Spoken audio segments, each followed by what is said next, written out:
I'm Larry Formato. Welcome to Connected, and as always, we got Willie Fats here with us. And man, what a week I'm having. I've had my kids visit me and our grandkids, and holy smokes! But so we've got Willie. Listen to this. We've got Lorenzo, aka Sonny Paradise, with us, and Lorenzo Cole to talk about his musical career. Now that would be the one that we did first couple shows in, right? About a year ago, and he's back to tell us what he's been up to. Oh wow! And he did Southern Punk, right? We showed the video. The Southern Punk for sure. Yeah. So he's back now to tell us what he's doing with his music career now, and that's awesome. Sonny Paradise is with us, his dad, and he's gonna... I actually have that song in my playlist. I think it's like number 7 on my playlist in my phone. The one that he did on the last show. Yeah, the retro-looking one that he did. Yeah, that's actually in my playlist. And you know what's funny is I go to a lot of bonfires, you know. Not you. Yeah, I do. I go to a lot of bonfires with my nephews and stuff, and they listen to a lot of like Southern rap. Well, you know, these guys are in the studio, and when you said that, you know, I looked at both of them real quickly, and their eyeballs just rolled. Why? I don't know. What's wrong with going to bonfires? Nothing. But I mean, do you burn marshmallows and stuff? Or? No, they drink around. They have the trucks. And you don't drink. I don't drink. Do you drink? I drink like a fish. Fish is, you know, that's not a true thing, man. Fishes don't drink. I drink 7 and 7 and vodka and orange juice. All right, so listen, right now, let's bring these guys on the set. We're going to start with Lorenzo, aka Paradise, and this is going to be something. So let's do that right now. Do it right now. Right now. Right now. Right now. Hi, I'm Larry Formato, and what was that? What's that? I don't know. You did this. Hey, I'm here with Lorenzo, aka Sonny Paradise, and we are here to talk about a whole lot of things, some news, what's going on with Sonny these days in the music business, and what is going on with you in the music business? Little mini Well, working on some stuff. We're getting our production company kicked into full gear, working on actually your grandson, my son's music, trying to develop a television show based on your life. Based on my life. The interesting, infamous life of you. It was my life, my way. All right. My way. My way. Yeah. Maybe we'll call it My Way. Making records and developing production stuff. And that's about it. And we talked a little bit about maybe doing a documentary about Street Flavor Records. Mm-hmm. Yeah, that's going to be interesting. It's, a lot of people have been asking us, you know, telling us we should do it, and you know, making the suggestion. So I think we're gonna do it. So, Street Flavor Records was launched in 1993, I think. Well, yeah, maybe a little earlier than that, but technically we put out our first record in '93 under that title. So. And that was Pistol, Hitting Like a Bullet. That was the first album. Gotta drag the stuff out of him, like. You gotta ask the questions. You're the interviewer. I did. I said, and I said, and that was. Yeah. And so with that record, that kind of really catapulted Street Flavor, I guess. Yeah, I mean, you know, being in Nashville, Tennessee, and doing rap music and stuff, it was a tough go in the beginning, and it wasn't like it is now. I mean, there was no radio stations, there was no real support for rap music in the Music City, USA back then. So Country City, USA, right? Yeah, but we kind of, I think we can claim that we broke the mold and we were the first, and you know, there's a good story there. What is that story? The whole story. This is the documentary right here. So, I mean, you know, we came down from New Jersey, and you know, we got a little studio. We did some country records first, and you know, and put the Street Flavor label together, and you know, got some people to do a demo, and I turned it into an album, and you know. So I think that album by Pistol, Hitting Like a Bullet, when it was first recorded, we got a whole bunch of, I guess, neighborhood kids or whatever, and they were actually passing these CDs out. Oh yeah, we pressed up like 5,000 copies of it and had everybody just out. You know, we didn't have at that was the beginning. We didn't have any distribution at that point, so that was just Right, so they were just kind of like the old days, selling them out of the trunk of their cars, Yeah. passing them around, and then there was a big record store, Lee's New Life. Lee's New Life Records, right? Yeah, he took in the first allotment of CDs. And Yeah. that kind of got it kicked off. And we went and consigned some stuff, but then it became too consuming because the record had taken off so fast. And actually, the radio promoter we had for the country stuff recommended that we use Select the Hits out of Memphis. And Right. from there, it kind of, snowballed from there. Yeah, so it started getting a lot of radio play. A little bit, yeah. We started with college radio, and then we convinced 92Q to play it in like the Make It or Break It thing that they had every night. It started Right. off kind of there, where people would call in and say, slamming or jamming or something. I think it was called Yeah, or something. yeah. But that kind of kicked it off, and then Memphis came in on it, and Alabama. And then we took our record promoter from the country stuff and had him calling the rap stations and stuff. It was pretty And then Mike Kelly was. Mike Kelly was our country radio promoter, and then Yeah. we had a guy that was doing our R&B stuff, Rasul. What his name was? Rasul. He Rasul. died. I told you that, right? No, I didn't Yeah. know that. Wow. Died of a heart attack. That was 10 years ago. Wow, he was young. Yeah. So then we ran across Joel Diamond. You remember him? Yeah, Joel came from Jerry, though, and Well- stuff after. I think we got the Jerry from Joel. Oh, really? I think so. Joel Diamond was in the... No. Eazy-E called us at the office. I don't asking know. about the record and asking about the samples on the record and all this other stuff. And I think that's how it happened, but... I know Joel. I think Joel just kind of solidified the relationship with Jerry a little bit better Joel had a song by Engelbert Humperdinck, after 11. After 11, which was... got... At one time was the most played record in the world or something. Yeah, like he got some kind of an award from BMI, I think it was, Yeah. for the most spins, most played record in the world with After It wasn't 11. John Lentz who introduced John Lentz introduced us to Joel Diamond. Yeah. Okay. And then we Eazy-E called and wanted the record. Mm-hmm.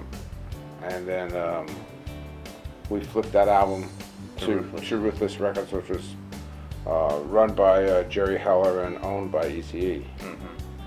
And then And distributed by Relativity, which at the time was just the distribution arm. They hadn't got their record label stuff really kicked off yet. right. And they had picked up Boogie right after we did. Yeah, As Jerry, well. Jerry Heller got really pissed when we did the deal with Relativity. Yeah, and he brought that Iranian hitman dude into the office with him, tried to scare us. We're like, dude, go away. You should have brought that record to us first. Like, we were not impressed. No, that wasn't impressive at all. Yeah. So that was the beginning of Street Flavor Records, and I guess Street Flavor.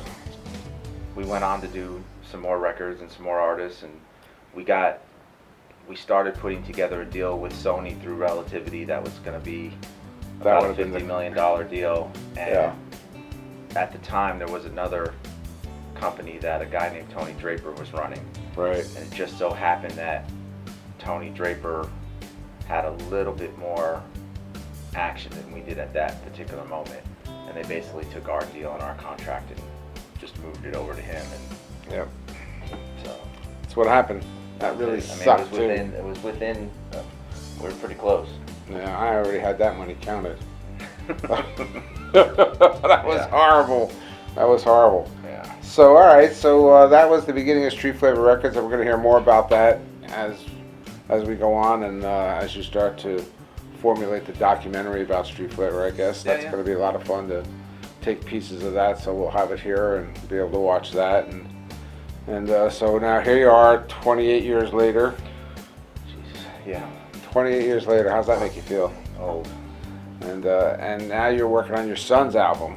And he's way more talented than I ever was. And so that's going to be exciting, and we're going to have him on the show here with us in a little bit. And you're doing the.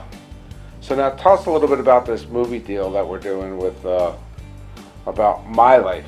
So you're in charge of that. So what are you doing with this? Well, we formed Legacy Multimedia, which is going to basically be the production house for the movie or the series, whichever way we decide to develop it.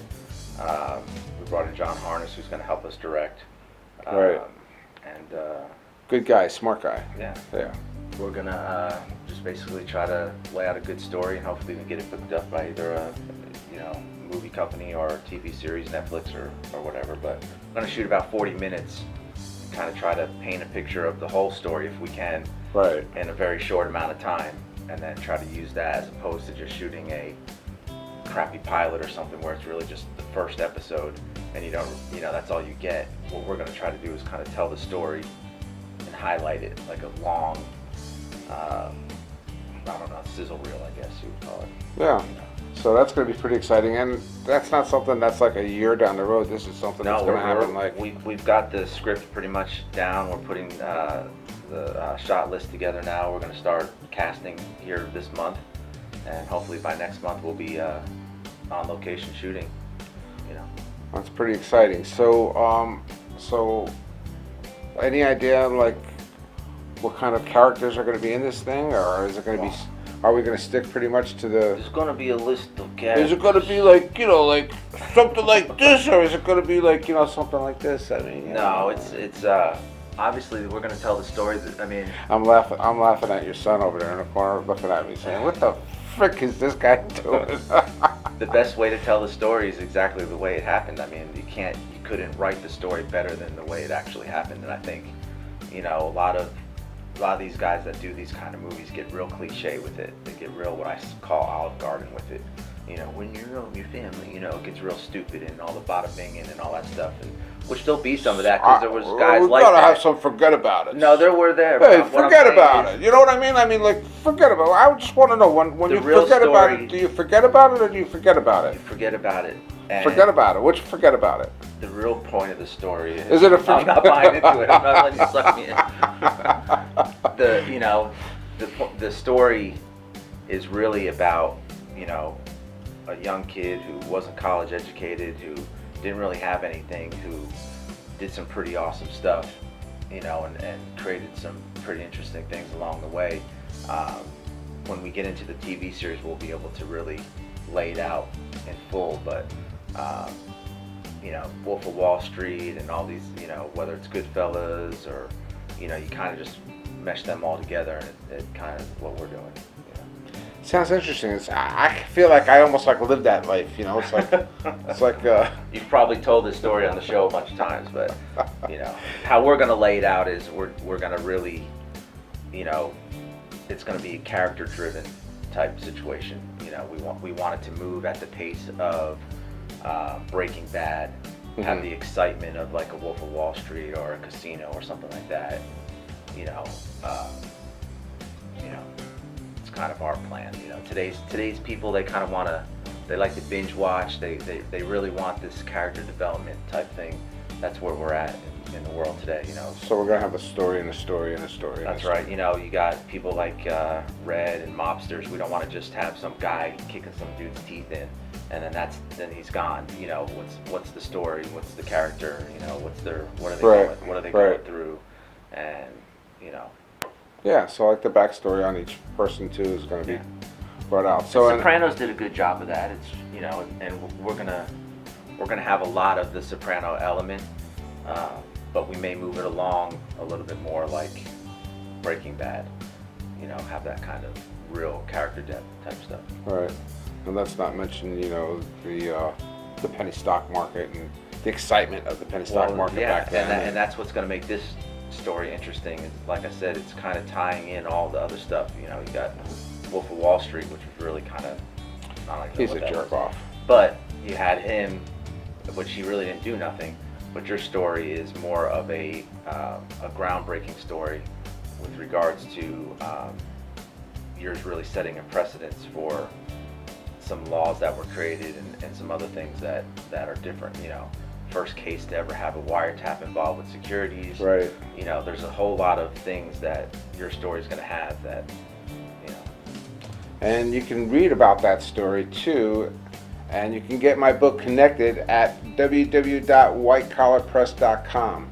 So don't forget, go there, buy www.whitecollarpress.com, and that's where you can get the book. So I think right about now, I want to bring on Lorenzo Cole. Let's get him over here so we can make him laugh and have him make us laugh, and we're gonna force him to play us a song too. Okay. And we'll talk about his career.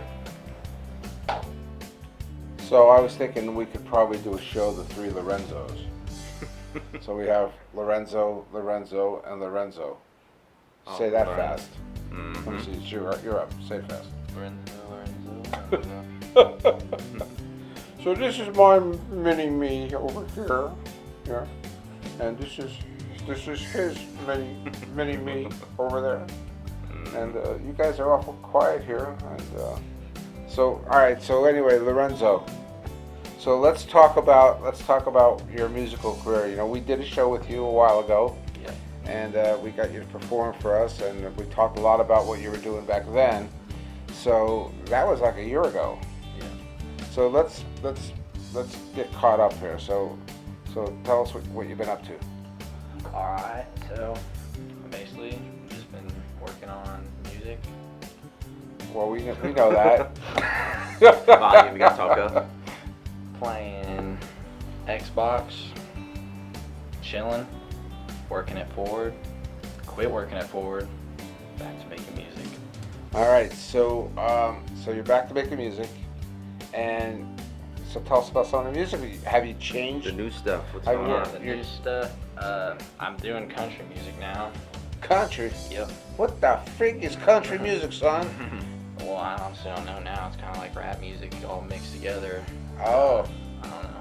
So is it country rap that you're doing? No, it's just it's country. Just Oh, just whatever country. whatever country is, because you can pretty much just say anything's country, then everyone will say it's country. All you have to do is put on like a cowboy hat or something. Everyone will fall for it. And well, I mean, you're from Nashville, so obviously you would know more than probably I would know Yeah. about what's going on with the country, son. Mm-hmm. So, all right, so, but you're not really telling us anything. So tell us a little bit. What about the new stuff and who you're working with, and if I've been working with Mike Hartnett from Rehab. He's produced a few songs on me. Still producing some of the stuff myself with him. Bringing in Phil Bogart to play guitar again. He played on my first stuff. I'm doing a lot more musician stuff this time around, playing guitar on things. So Nice. just getting better. Phil played with a pretty He had a famous group in the 90s called Ingram Hill, Ingram Hill. and Okay. they did really well. And Mike Hartnett, he just came out of the studio and produced a couple of tracks on Yellow Wolf's new album. So he's a super amazing guitar player, musician. We did some stuff out of his studio, and actually the first single, Make Her Dance, is Mike worked on it, and it's a good record. So have you released anything yet, or we're waiting for a release, or? Yeah, I'm trying to get the video for Make Her Dance out this month. And that's going to be your first single? Yeah. Okay. I know I twisted your father's arm here actually yesterday. I made him play a song that I really, really like, and I asked you if you would record it. So I'm hoping you will do that. Yeah. And I can't wait to hear that. And, Yeah. So Southern Punk. Yep. These are one of the new concert T-shirts. and you have a show that you're going to be doing, I think, in August, right? Yeah, Do we have a August date 17th. yet, or it's not? August 17th, August 17th. Where's that show going to be? Mount Juliet, Tennessee. Juliet, Right Tennessee. outside of Nashville. All right, and if people wanted to get a hold of you to buy a hat or a shirt or something, how would they do that? They can hit my Instagram. They can Southern Snapchat. Punk, anything. southernpunk.com. Is that your Instagram? My Instagram is Lorenzo Cole SP. Lorenzo Cole SP. For Southern Punk. And that stands for Southern Punk, says Southern Dad. Mm-hmm. And talking about Southern Dads, how do you like being a Southern Dad? What do you I just like. He grew up in New Jersey, but he's been living in Nashville for almost 30 years now. I just like being a dad, I think. Well, I know you're pretty excited about what's going on with Lorenzo and his career. I think it's the best music he's made so far, and he keeps getting better, and that's what's important.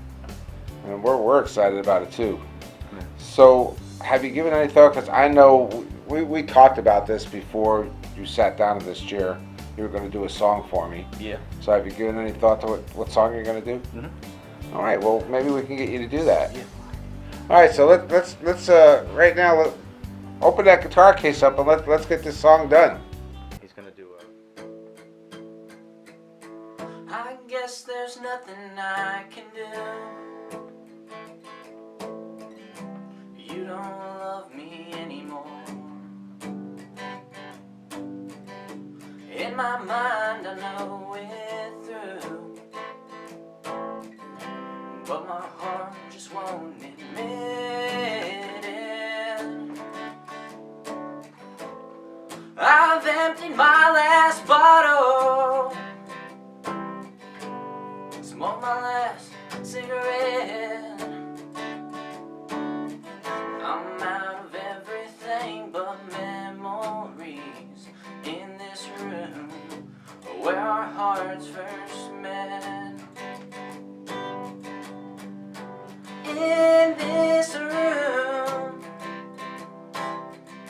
everything is still the same, except for now the happiness has slowly turned to pain. And I'll probably go crazy trying to forget. In this room where our hearts first met.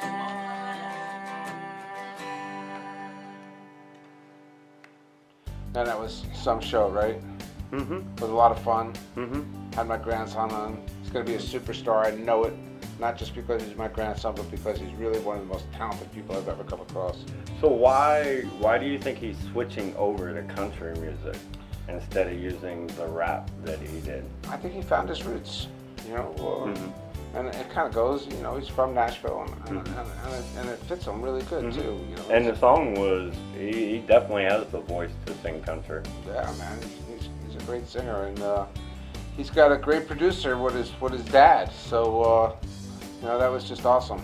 And I think, in the next 10 years, music's all gonna be like one anyway. I mean, look at all the hip hop artists is moving over and doing country, and the country moving over to the other side. I mean, you know, Nelly, I think is his name, right? That started like the moving over and kind of collaborating with country artists. Nelly Bell? No, Nelly, the black guy, Nelly. You sure it wasn't Nelly Bell? I don't know who Nelly Bell is. I know who Nelly, you know, the hip hop artist is. Do you know who's on first? Here we go again. I can never get that right. I know you can't. And All right, and so we listen, let's just leave it at that, and remember one thing. What do you got to do? Don't forget to like, subscribe, and turn on your notifications. Notifications. Like, subscribe, notifications. Email us, connectedwithlarry@gmail.com. Or call us at 941-244-92. 9322. Oh, 9322. I got it it's right. 93. Is it really? Fuck it, I don't know what it is. I don't know. 2449. I don't know what it is. It's at the bottom of the screen. Put Just it on the give bottom us of a the call. screen, Yeah, it's at the bottom of the screen. Email us, call us if you have any suggestions. Frack and frick. Yeah, frickin' frack. Stay right there if you want to be connected.